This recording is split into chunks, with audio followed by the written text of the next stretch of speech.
하나님의 사랑이 하늘에서부터 내려와서 여러분들이 떨고 두려워하는 모든 일에서부터 자유롭게 하시고 참된 평화를 누리게 해주시기를 우리 주님의 이름으로 축원합니다. 살면서 누구에게나 은인으로 기억된 그런 사람들이 있을 겁니다. 인생의 고비고비에 나타나서 스치듯이 지나간 그런 사람들. 그런데 그 짧은 순간에 내 삶에 큰 영향을 미쳤던 그런 사람들입니다. 어쩌면 지금은 만날 수 없고 또 평상시 사는 동안에는 잘 떠오르지도 않는 그런 인물들일 수도 있습니다. 그러나 살아온 지난 날들을 문득 떠올려 보면은 그 인물들이 생각이 나고 참 좋은 만남이었다. 이런 고백을 하게 됩니다. 그분들이 무슨 대단한 일을 나에게 해주었기 때문에 그래서 기억나는 것이 아닙니다. 정말 본인들도 내가 언제 그랬던가? 자기가 무슨 일을 했는지 기억도 못할 것입니다. 그런데 기억나는 것은 그들이 했던 말도 아니고 뭔가 전해주었던 물건도 아니고 그저 그들과 함께 했던 좋았던 시간의 그 온기만 그렇게 남아있는 겁니다. 그렇지만 그들은 내 삶의 어두운 시간을 밝혀주었던 정말 빛 같은 존재들이었음이 분명합니다.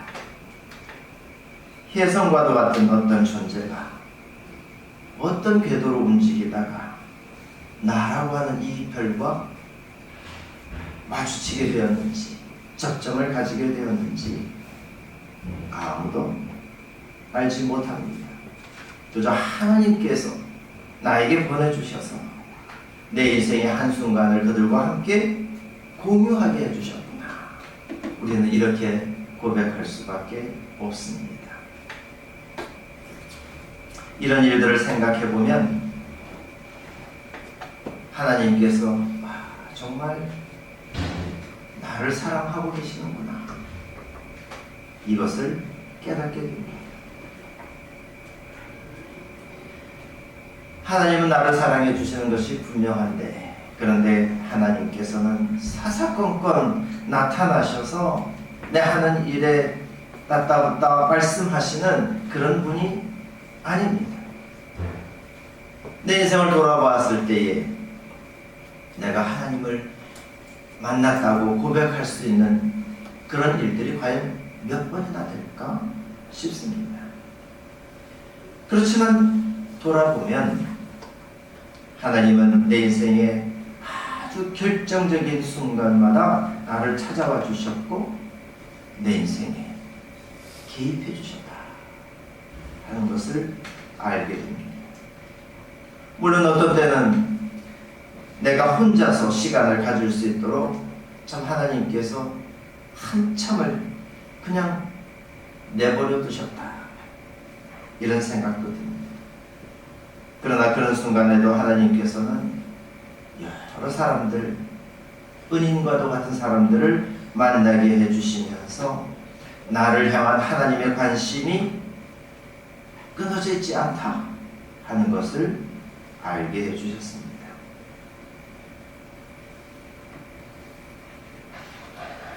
우리가 믿음 생활이라고 말하는 것은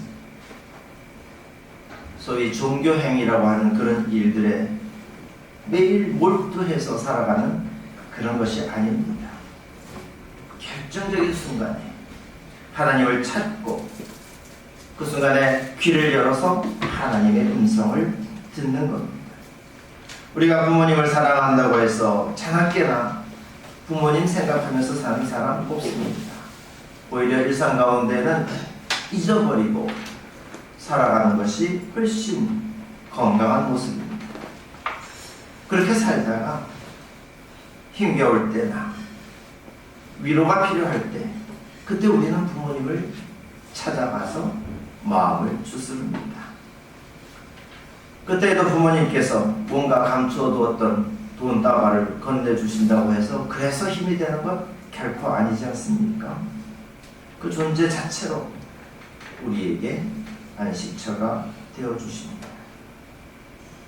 오늘도 영적인 본향과도 같은 이곳 성전으로 우리를 불러내셔서 주님의 음성을 듣게 해주실 때에 주님께서 비춰주시는 이 빛 속에서 어두운 생각들은 다 물러가고 여러분들의 마음속 깊숙한 곳에 사랑의 온기가 가득 채워지기를 간절히 축원합니다. 오늘은 주연절의 마지막 주간으로서 변모주일이라 이렇게 말합니다. 예수님께서 산에 오르셨다가 광채나는 모습으로 변화되신 그 일을 기념하는 주일입니다. 이 사건은 마태복음이 상세하게 기록하고 있는데 각 장면이 다 중요한 의미를 내포하고 있습니다. 예수님께서 순환받기 직전에 하나님께서 그 예수님의 존재를 인정해 주시는 그리고 영광스럽게 해주셨던 이 장면에 대해서 오늘 좀 상세하게 살펴보고자 합니다. 예수님께서 높은 산에 올라가서 그 모습이 변하게 되었던 그 장면은 이스라엘 민족들의 기억 속에 남아있는 한 장면, 곧 모세의 사건을 떠오르게 합니다. 모세는 시내산으로 올라가서 그곳에서 하나님을 만나고 그 다음에는 그 얼굴에 광채가 나게 되었습니다. 하나님의 영광이 엿새 동안 그 시내산에 머물러 있었고 일곱째 날에 하나님께서 그 구름 가운데에서 모세를 불러 올리셨습니다. 이 장면이 떠오르도록 마태복음 역시 엿새 후에 예수님께서 높은 산으로 올라가셨다 이렇게 기록하고 있습니다.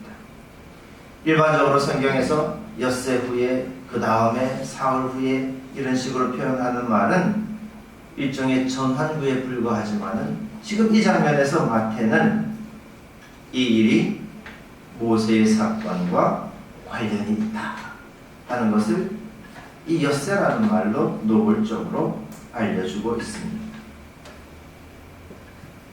예수님의 모습이 변했을 때에 호련히 모세와 엘리야가 나타났습니다. 엘리야와 모세는 호렙산에서 하나님을 만났던 그런 인물들입니다. 이 인물들은 그 존재 자체로 상징하는 바가 있습니다. 모세는 곧 율법을 대표하는 인물이고 엘리야는 예언자를 대표하는 존재입니다.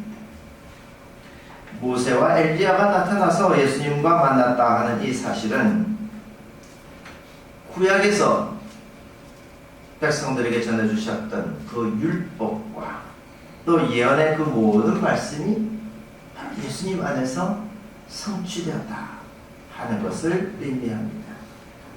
예수님은 그 모든 말씀들이 우리가 눈으로 볼 수 있는 그런 실체가 되어서 우리와 함께 계시는 그런 분이 되었다 하는 것을 알려주고 있습니다. 그런데 이 모습을 보고서 베드로는 오해를 했습니다. 마치 예수님이 모세나 엘리야와는 그런 위상을 가지고 있는 존재로 생각을 하고서 이 세 사람을 위해서 초막을 지어야 됩니다. 이렇게 생각을 한 겁니다. 그때 하늘에서부터 음성이 들려왔습니다. 이는 내 사랑하는 아들이다. 나는 그를 좋아한다. 너희는 그의 말을 들어라. 이 세 마디의 말씀은 각자가 다 중요한 의미가 있습니다. 예수님을 두고서 이는 내 사랑하는 아들이다 이렇게 말씀하신 것은 예수님을 온 이스라엘의 유대인의 왕으로 인정해 주시는 그런 말씀입니다. 이 말씀이 구약 성경에 기록되어 있습니다. 시편의 말씀을 보게 되면은 하나님께서 왕을 세우시고서 너는 내 아들이다. 내가 오늘 너를 낳았다. 하고 말씀하신 그 장면과 중첩이 되는 겁니다. 그리고 두 번째로 내가 너를 주어한다 하고 말씀하신 것은 예수님의 존재가 하나님께서 기뻐하시는 이사야서에 예언되어져 있는 그 종의 존재와 같다 하는 것을 말씀하고 있습니다. 이사야서 42장 1절에 기록된 바와 같이 예수님은 하나님께서 붙드시는 종, 하나님께서 택한 자, 그래야 하나님 마음에 기뻐하는 자라는 뜻입니다. 예수님은 하나님께서 맡겨주신 그 구원의 역사를 완성하신 하나님이 택하신 의로운 종입니다. 그런 다음에 하나님께서는 이제 그의 말을 들어라 하고 말씀하셨습니다. 옛날에 모세가 백성들에게 율법을 전해주면서 하나님께서 세워주신 예언자의 말을 여러분들은 들어야 됩니다. 이렇게 당부했던 적이 있습니다. 하나님께서는 예언자의 말을 들으라 하지 않고 예수님의 말을 들어라 하고 말씀하고 계시는 겁니다. 왜냐하면 이 예수님이 하나님의 마음을 온전히 그 안에 품고 있는 존재, 하나님과 같은 존재라는 것을 말씀하고 계시는 겁니다. 이런 하늘로부터 들려오는 음성을 듣고서 제자들이 두려워서 떨고 있을 때에 모세와 엘리야는 다 사라지고 오직 예수님만 남게 되었습니다. 토라, 율법을 상징하는 모세와 예언서를 상징하는 엘리야는 이제 자기의 일들을 다 한 겁니다. 이제 예수님은 홀로 남아서 율법을 완성하신 분으로서 또 예언을 성취하는 그런 존재로서 우리에게 오십니다. 이제는 예수님께서 직접 우리들과 함께 계실 것입니다. 예수님은 제자들에게 오셔서 일어나라, 두려워하지 말아라 하고 말씀하시고서는 제자들과 함께 그 산에서부터 내려오셨습니다. 예수님께서 그 산을 떠나서 사람들이 살고 있는 이 세상으로 내려오시는 그 일은 바로 우리들의 운명 속으로 들어오시는 그런 일입니다. 우리를 구원하고자 하시는 그 계획을 시작하시는 것입니다. 그리고 이 일을 위해서 순환 속으로, 고난 속으로 들어가시는 것입니다. 과연 예수님께서는 제자들에게 이제는 자기가 죽을 것이다 하는 사실을 다시 한번 알려주셨습니다. 그리고서는 인자가 죽은 사람들 가운데서 살아날 때까지는 그 광경을 아무에게도 말하지 말아라 하고 말씀하셨습니다. 바로 이것은 예수님의 죽음을 전제로 해서 부활의 영광, 구원의 영광을 보게 될 것이다 하는 사실을 말씀하고 계시는 겁니다.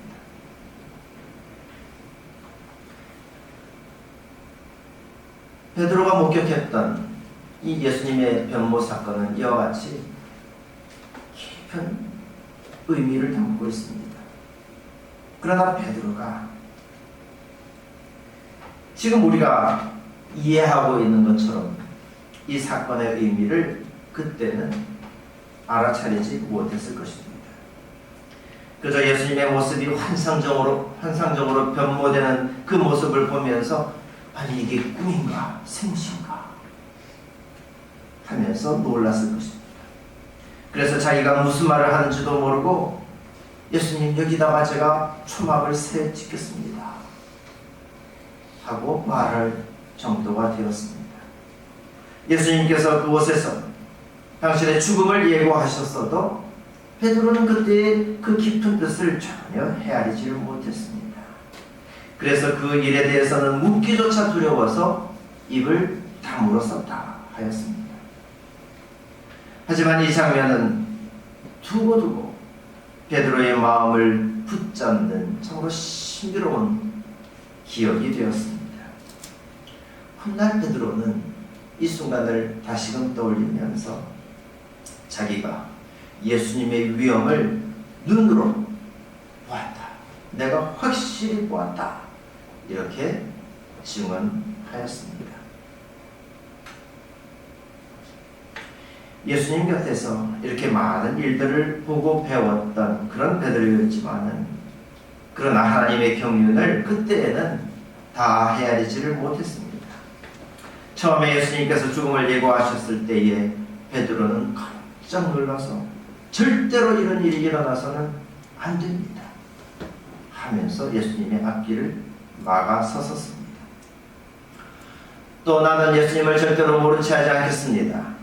부인하지 않겠습니다 하고 다짐했었지만은 베드로는 3번씩이나 예수님을 부인했었습니다.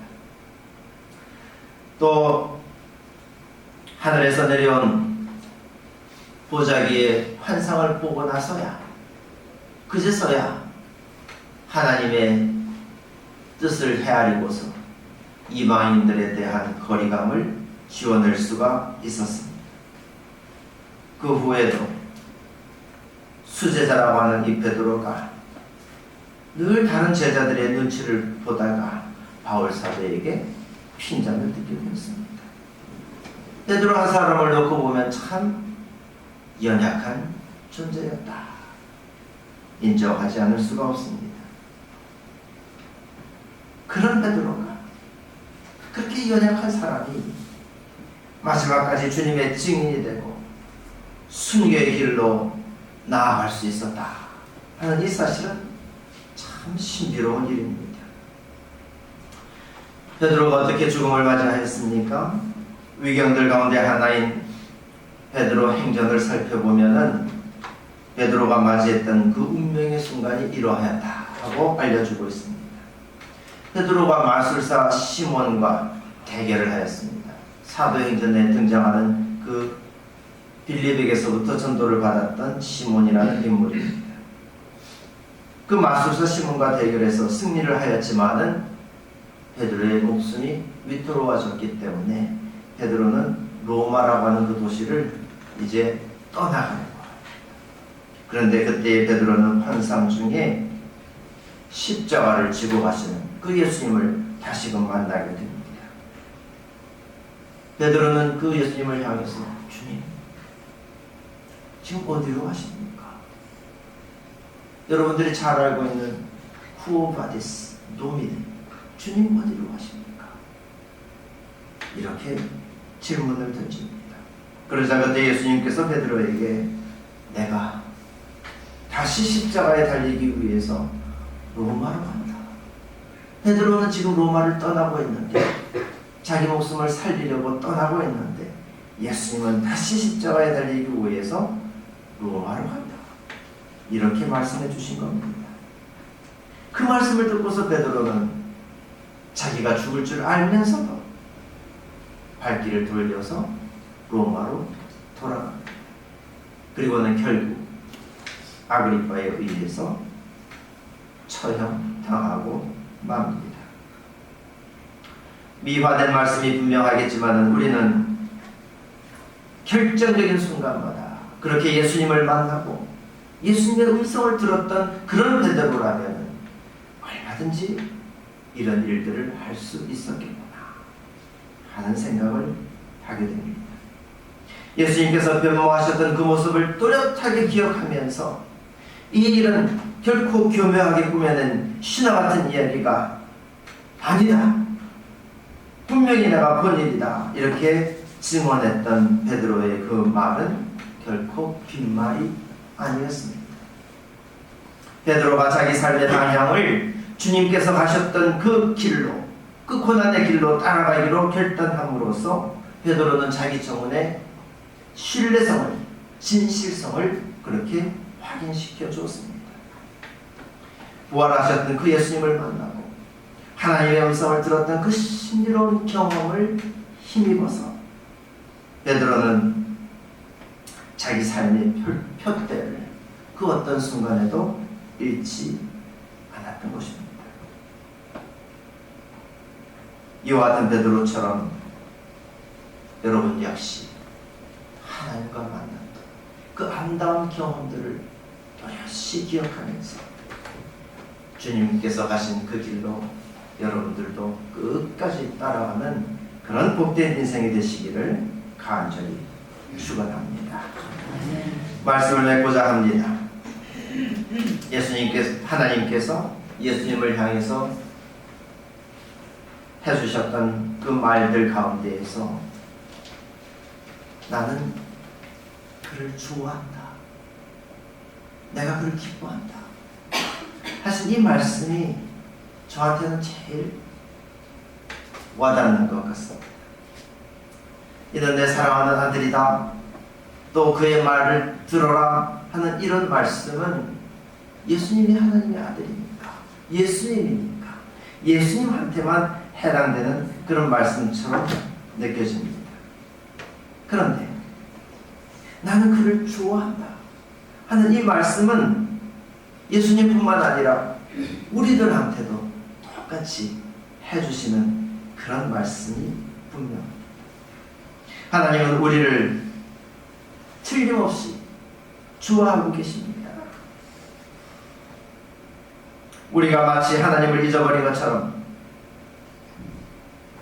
세상에서 사는 동안에는 자유롭게 마음껏 그렇게 살아가고 있지만, 그러나 하나님을 찾아야 할 때가 언제인지 우리는 알고 있습니다.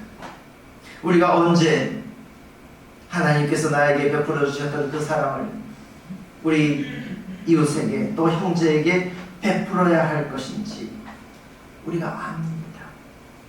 우리가 언제 바른 길로 돌아서야 되는지, 돌이켜야 되는지 그때를 우리는 알고 있습니다. 꿋꿋하게 견뎌야 할 때와 우리 눈에 위태로워 보인다 할지라도 그 도도한 강물 속으로 발을 내딛어야 할 때가 언제인지 우리는 분별할 수 있습니다. 기도해야 할 때, 즐거워해야 할 때 우리는 그때를 압니다. 하나님의 뜻을 이렇게 받들어 사는 사람을 하나님께서 좋아하지 않을 수가 없습니다.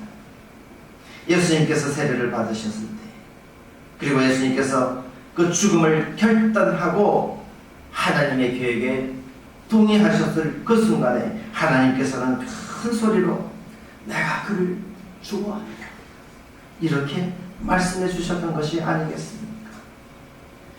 그리고 그런 예수님에게 성령을 부어주시고 그야말로 빛나는 존재로 변모하게 해주셨던 것이 아닙니까?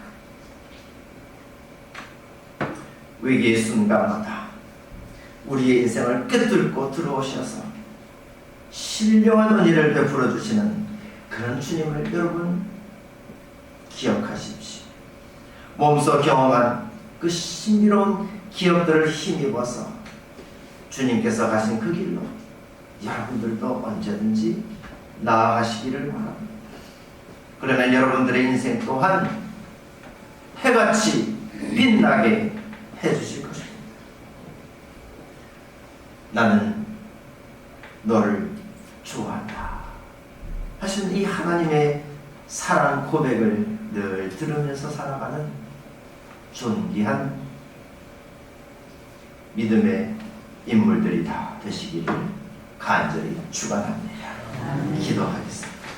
자비로우신 하나님, 우리를 향하여서 나는 너를 좋아한다 하고 고백해 주시는 사랑의 말씀에 우리가 참으로 감격하며 감사를 드립니다. 참으로 연약하고 어리석은 저희들이지만 주님께서 언제든지 신령한 은혜로 함께하여 주시어서 주님의 뜻을 알게 하시고 또 주님의 길을 눈으로 보고 용기 내어 나아갈 수 있도록 인도하여 주시는 것을 감사드립니다. 주님이시여, 주님의 사랑을 흡족히 받아 또 이 세상의 사랑을 나누며 살아갈 때에 참으로 해같이 빛나는 존재가 되게 하여 주시옵소서. 우리가 주님을 찾을 때마다, 우리 안에 주님의 말씀을 깊이 간직할 때마다 우리가 주님을 닮아서 광채나는 존재로, 주님의 영광과 위엄을 듬뿍 받은 존재로 변모되어지는 줄로 믿습니다. 주님이시여 우리 마음의 근심 걱정 없게 하시고 언제든지 주님만 바라보며 주님께서 기뻐하는 자로 살아가게 하여 주시옵소서. 예수 그리스도 이름으로 기도하옵나이다. 아멘. 사도신경으로 우리의 신앙을 고백하겠습니다. 전능하사 천지를 만드신 하나님 아버지를 내가